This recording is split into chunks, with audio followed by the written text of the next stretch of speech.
sifat murah, sifat asih.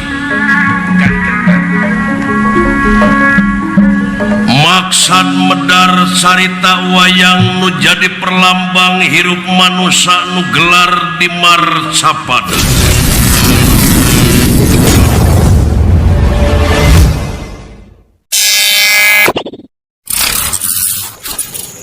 Assalamualaikum warahmatullahi wabarakatuh. Sampurasun. Salam generasi Bumi Merah Putih. Rekan-rekan generasi Bumi Merah Putih dimanapun kalian berada, pada malam hari ini kita masih ngobrol sejarah perjalanan leluhur bangsa Indonesia, di mana perjalanan leluhur bangsa Indonesia sebelumnya sudah kita bahas mengalami 3 proses, yaitu proses di zaman pewayangan, terusnya proses di zaman kerajaan, dan proses di zaman pemetaan wilayah.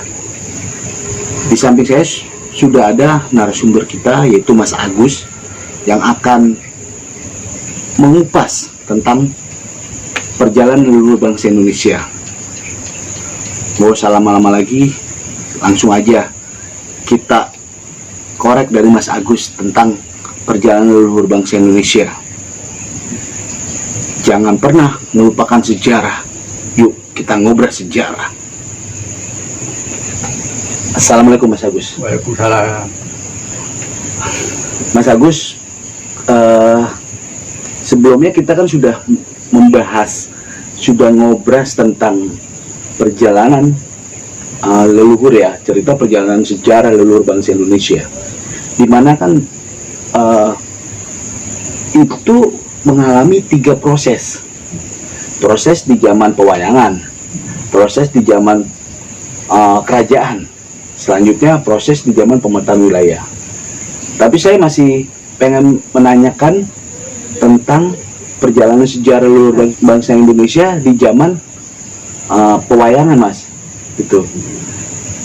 Di sana kan ada tokoh Arjuna katanya ya, tokoh Arjuna dan tokoh Sri Kandi. Itu gimana sih Mas? Tolong diceritakan. Apakah itu tokoh itu sebenarnya ada, ataukah itu siapa gitu? Gimana Mas? Ya, jadi penokohan tentang Arjuna, ya, itu penggambaran di dalam tokoh watak sebagai seorang ksatria. Ksatria itu artinya itu memiliki jiwa satria. Gitu. Jadi kalau penokohan Arjuna itu sebenarnya ada 2. Gitu. Jadi penyebutannya Arjuna itu Sadewa. Arjuna itu Sadewa. Dan Badewa. Oh, Sadewa Badewa. Gitu. Nah, jadi maksud dari pemahaman Sadewa dan Badewa disebutkan sebagai satria dan kesatria. Jadi Sadewanya itu satria, Badewanya itu kesatria. Gitu. Jadi penokohan daripada Arjuna itu disebut Sadewa adalah seorang satria. Gitu. Nah, jadi itu merupakan suatu pimpinan. Gitu. Kan Arjuna seorang satria, kan satria apa, pemberani lah katakanlah gitu ya, pemberani kan.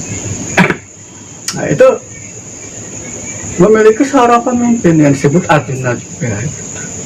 Nah, pemimpinnya itu ya Sadewa itu. Nah, para pembantunya ataupun para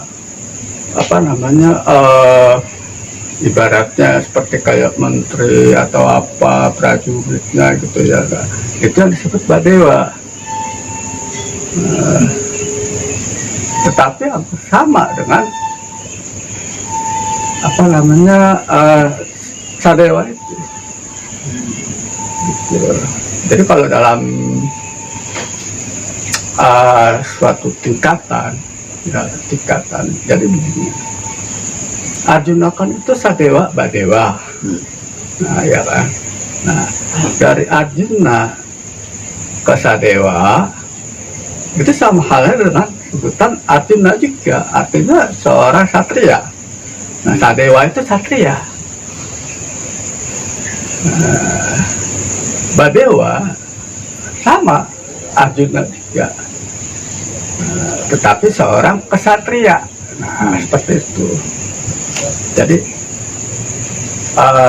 seolah penunjukannya adalah pemimpin sadewa gitu dalam lingkup Arjuna tersebut, perwatakannya seperti itu.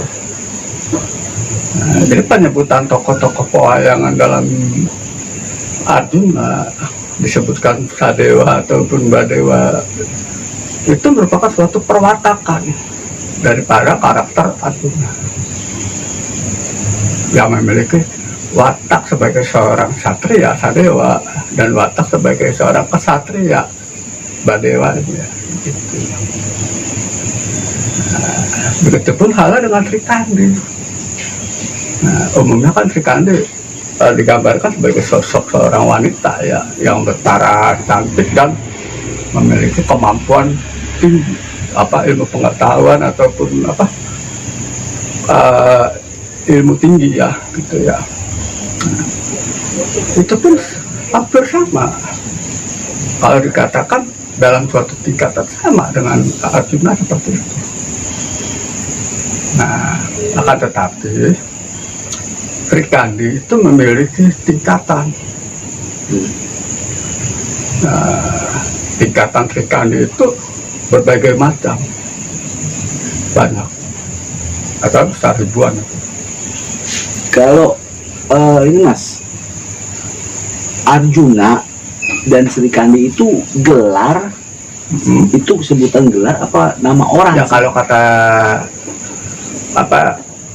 penggambarannya itu adalah suatu gelar nokohan. Artinya dalam konteks wayang itu yaitu gelar Arjuna seperti itu ya. Dalam hal ini kita di luar daripada pemikiran secara logika, artinya suatu hal yang tidak bisa kita tangkap dengan mata maupun realitas kehidupan. Nah, itu. Jadi penggambaran hal seperti itu itu memasuki suatu tingkatan-tingkatan tertentu yang ada di dalam suatu ajaran ataupun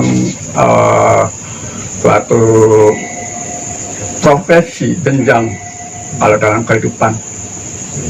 Nah itu makanya kan adanya suatu kalau dalam tingkatan di candi Borobudur atau ke candi terutama Borobudur itu memiliki suatu tingkatan seperti itu. Kasta gitu ya, itu kalau disebutnya kasta kan gitu. Nah, begitupun halnya dengan Sri Kandi. Nah, penggambaran seperti itu.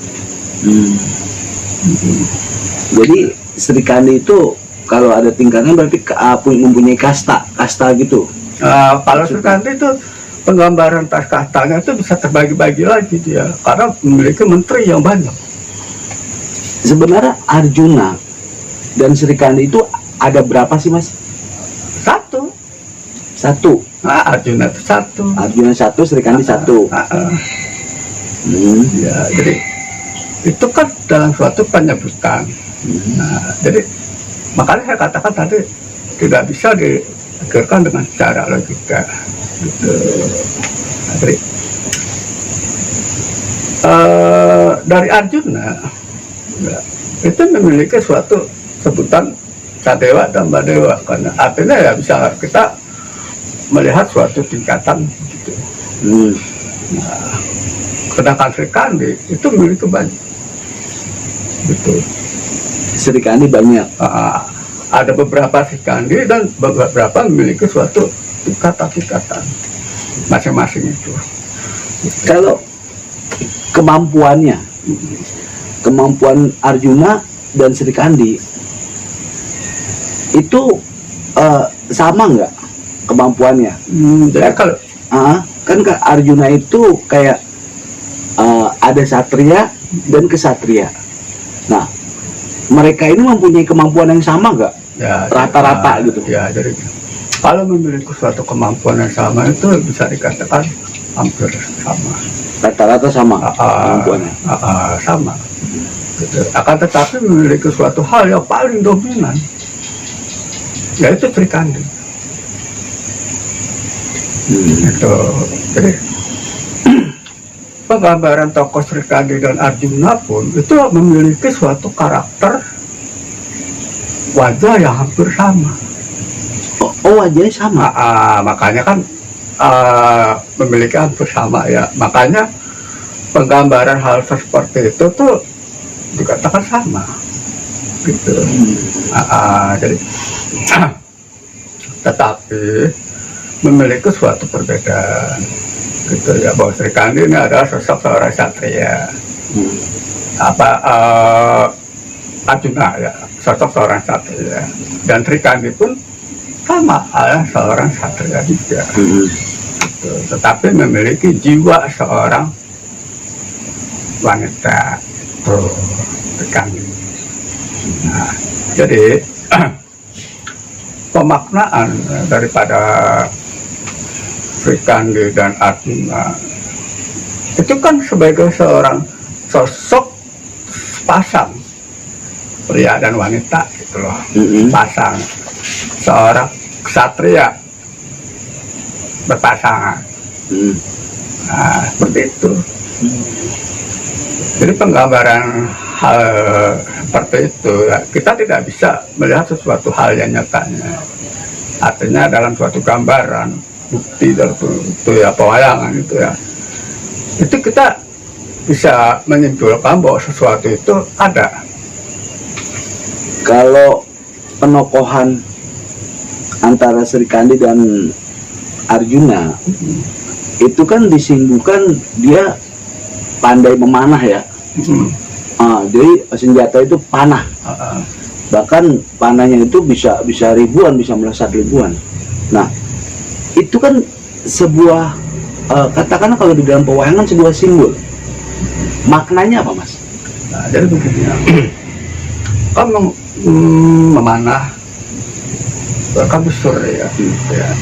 Nah, itu anak panahnya itu akan menyebar banyak. Dari satu anak panah ya, karena makanya saya katakan tadi Sadewa. Oh, maksudnya itu. Nah, kemudian menjadi Badewa. Atau ada Badewa. Nah, banyak. Jadi nyebar banyak lagi. Satria dan kesatria.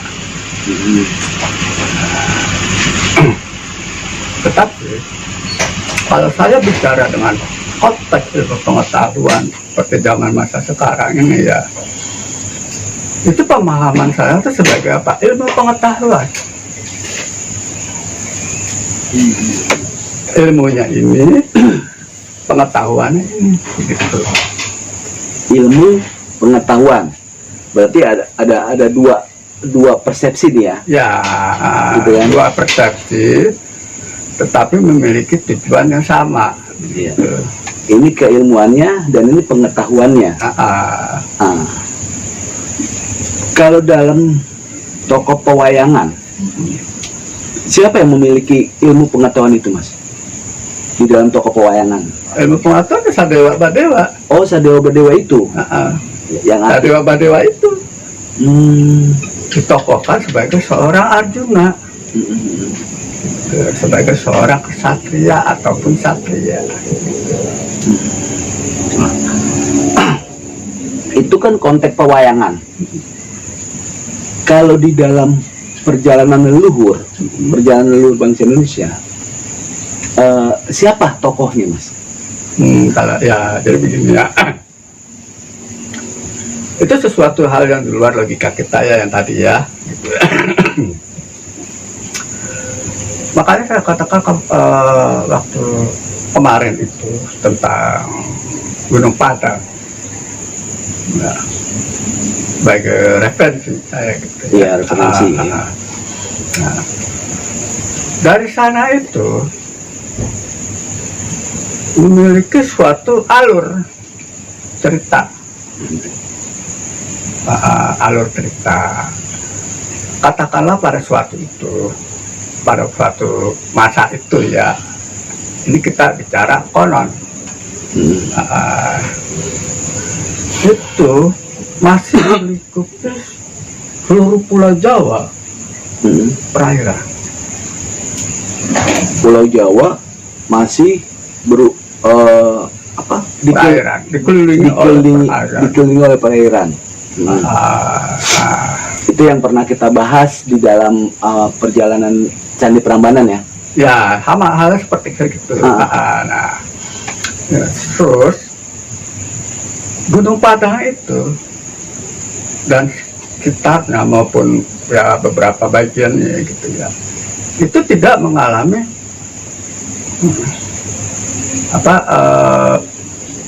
dikelilingi ya daratan tertinggi gitu. Ibaratnya daratan tertinggi itu ada di Gunung Padang. Artinya berarti Gunung Padang itu posisinya di tengah-tengah perairan. Ya, Semacam kayak Candi Prambanan gitu. bukan. Nah, cerita Prambanan itu berbeda lagi. Oh iya, beda zaman ya. Gitu. Berarti nanti akan ada proses lagi ya, ada Ya, cerita lagi itu ya. Ya, itu. Nah, ini perjalanan itu bertahap. Ini berarti di zaman pewayangan. Ya. Di zaman pewayangan itu Gunung Padang itu berada di tengah-tengah, dikelilingi perairan, dan ini puncak tertinggi. Nah, berarti pada waktu itu apa sebutannya? Mungkin kehidupan lah ya. Ya. Banyak kehidupan di situ ya, di sekitar Gunung Padang dan pokoknya Pulau Jawa itu ya. Kehidupan masyarakatnya ini itu gitu. Jadi kehidupan di Gunung Padang ya, itu terjadi sebuah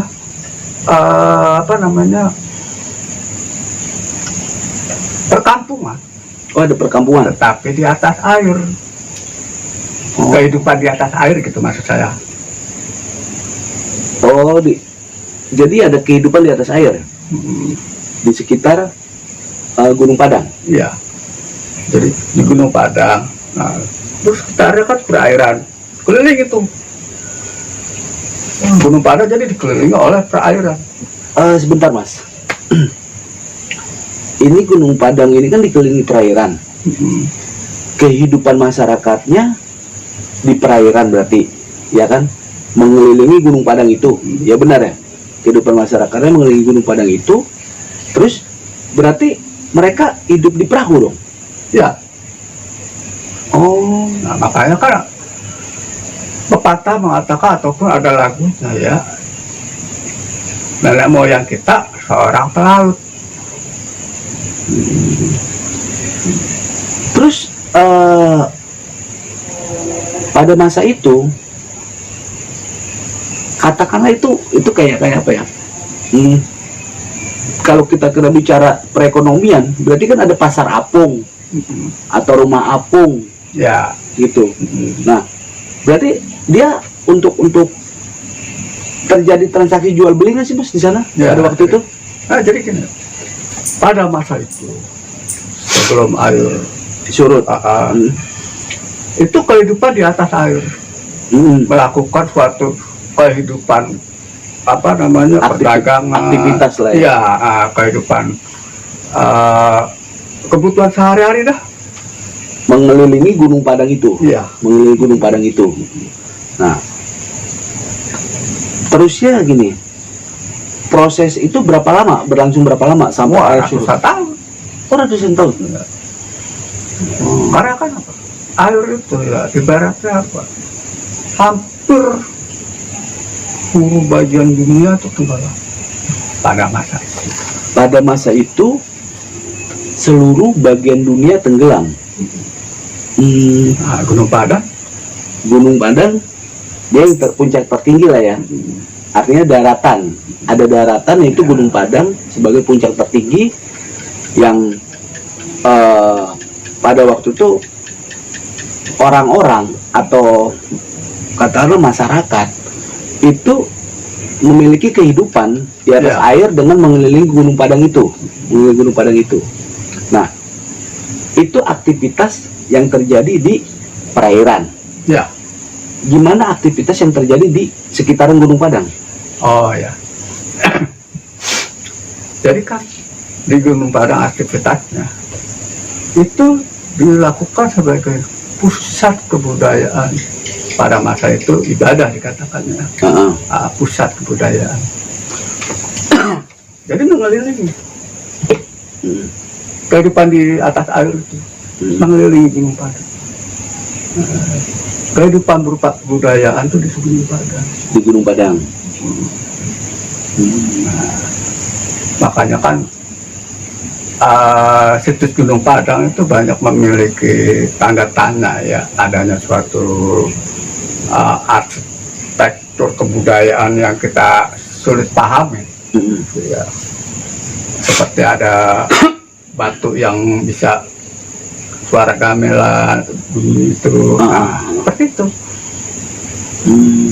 Jadi kehidupan kebudayaan itu sebagai upacara ataupun suatu persembahan, ucapan-ucapan terima kasih, itu dilakukan itu semua dari kehidupan di perairan.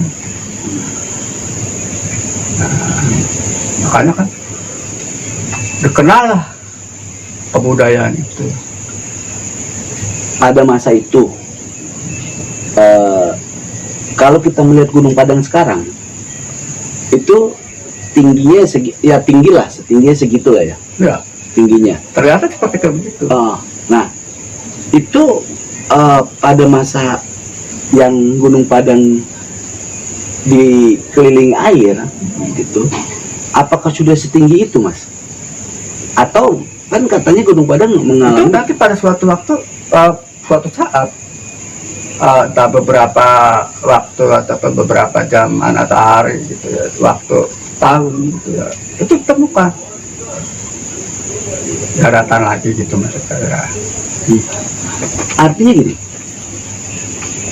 kan pembangunan Gunung Padang Ya. menurut arkeolog itu terbagi menjadi 3 zaman. Nah, proses yang Gunung Padang di tengah laut lah ya, berada di tengah laut, itu apakah itu proses Gunung Padang di zaman yang pertama, proses pembangunan pertama? Ya, jadi begini ya. Pada proses yang pertama itu ya, itu merupakan suatu titik, ya, titik awal. Ya. Kita tidak bisa menyimpulkan hal seperti itu. Tidak bisa. Nah, yang kedua, sebagai titik yang dominan. Nah, yang ketiga, sebagai titik alam yang istilahnya sesuatu yang kita tidak pernah tahu. Nah, seperti itu. Agak sedikit menarik untuk cerita Gunung Padang. Sedikit saya mau menguliti tentang mau bertanya lah, artinya bertanya tentang cerita Gunung Padang sedikit. Gunung Padang itu pembangunannya kan mengalami 3 proses. Nah, berarti kan di zaman pewayangan itu dia sudah ada, Gunung Padang itu di zaman pewayangan sudah ada. Nah, pada saat itu di sekitaran Gunung Padang atau wilayah itu siapa pemimpinnya, Mas? Ya, Pulau Jawa. Di Gunung Padang. Gunung Padang. Ya, itu ya. Atau yang disebut Arjuna tadi. Ya. Jadi penyebutan di Gunung Padang ya, pada masa itu disebut sebagai dewa. Nah, makanya kita mengenal sebagai kayangan. Nah, itu kita mengenal sebagai kayangan. pada di atas perairan. Nah, gitu. Oh, maksudnya negeri kayangan lah. Negeri kayangan. Maksudnya negeri kayangan itu bukan kalau kita kan selama ini menyimpulkan negeri kayangan itu yang Suatu yang di luar nggak masuk akal gitu maksudnya. Bukan, berpikirnya di langit gitu. Oh, Negeri kayangan. Sebenarnya definisi negeri kayangan itu sebenarnya yang di atas air itu ya melayang kali ya, bahasa melayang gitu ya. iya. Oh, maksudnya ke Karena situ. logikanya dengan teori ilmiah ya, cahaya pelangi kalau tanpa ada pembiasan air ataupun uap, ya itu tidak akan nampak. Mhm. Nah, itu pembiasan air pelangi. Nah, kayak kan saya katakan kayangan gitu. Nah, jadi kayangan itu. Oh, jadi maksud ini kan bahasa kayangan itu sebenarnya bahasa kalau kita bilang mah bahasa orang dulu gitu kan. Atau sebutannya bahasa orang tua Ya, gitu kan, kayangan. Berarti definisi kayangan atau negeri kayangan itu berarti kehidupan di atas air itu ya. iya. Oh, Jadi kan makanya disebut Gunung Padang, artinya terang. padang artinya terang ya. Nah, Padang itu artinya terang. Karena apa? Pada masa perairan itu diketemukan Gunung Padang itu, daratan itu, Hmm. ya kan, dari cerah kan, Hmm. menemukan suatu daratan dan kemudian cerita daripada pelangi itu dan kayangan itu. Oh iya iya, masuk di akal sih ya. Logika saya sih masuk untuk masalah kayangan atau pelangi, kalau kita satukan masuk logika gitu. Nah, pada masa itu Mas, kehidupan di atas air itu dia ada cahaya lampu nggak sih, dari apa gitu, terbuat dari apa kalau untuk penerangannya? Ada teknologi di sana tuh, ada penerangan, makanya kan diketemukan air. Menggunakan apa Mas penerangannya? Atau ke obor Ya atau salah satu seperti itu, dalam bentuk seperti obor, ya. Tetapi dengan menggunakan bahan bakar air. bahan bakar air? Itu bagaimana ya?